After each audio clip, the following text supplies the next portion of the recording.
Hello and welcome to Inside Unreal, where you can see how to make content for Unreal Engine 4.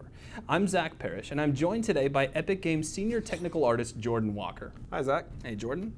Now, I understand that you worked on the Infiltrator tech demo that Epic released earlier this year. Can you talk to us a little bit about that? Sure. So Infiltrator is a real-time tech demonstration that we use to show off the capabilities of Unreal Engine 4.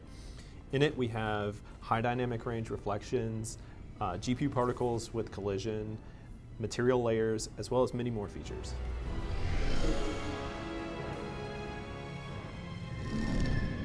Now, if I recall correctly, you used the new material system to help define the look and the feel of the characters in Infiltrator. That's correct. So a character artist would hand me a character model, and I would create material layers and textures to define how those surfaces react to light. Okay, and we're going to be seeing a little bit of that today. That's correct. Awesome. So why don't we start by taking one of the characters from Infiltrator and kind of how he looked in the final cinematic, and then you can break down how you were able to achieve that look using the tools in Unreal Engine 4. Sure. So this is the character as he appears in the demo. You can see he has a couple different surfaces. There's some chrome buckle here. There's like a military fabric stretched across his chest. There's this padded fabric down below as well. And as far as the workflow goes, we would start this the same way we would start a character before. So a character artist would create a high polygon model. They would process a normal map from that model and hand that off to a texture artist. Once the texture artist received that asset, they would create a few different textures, one of them being a material mask that kind of color codes where each material goes on the surface. Now, in this case, when you say where each material goes, are you talking about like the different types of surfaces that make up the character? Right, so here you can see they colored in where metal goes on his mask. And then down here they've colored where like the fabric padding goes and where the black plastic goes. Okay. So it literally is color coding the different types of surfaces that make him up. Exactly. All right, cool.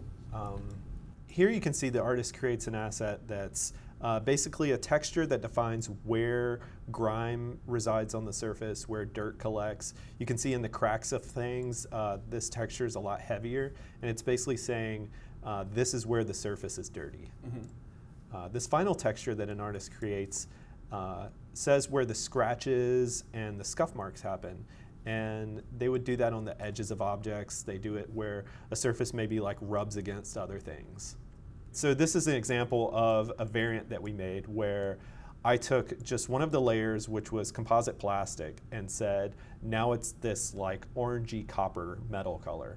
And that used all of the same textures that we created before.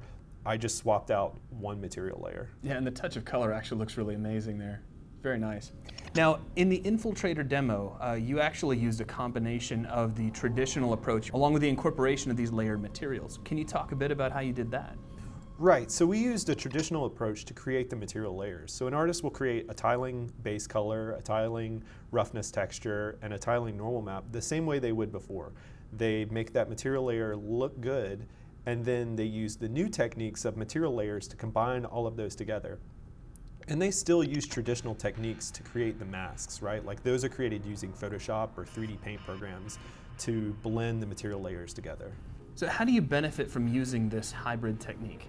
So you get the benefits from material layers, which is a really high resolution tiling material, combined with the benefits of traditional techniques where an artist is saying, you know, I want a scuff mark on his shoulder pad, or I want copper on this part of his body. And so you're allowed custom surface information, but it still looks really high resolution and highly detailed.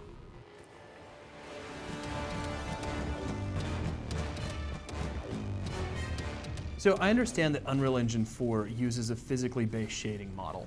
Why does that matter here?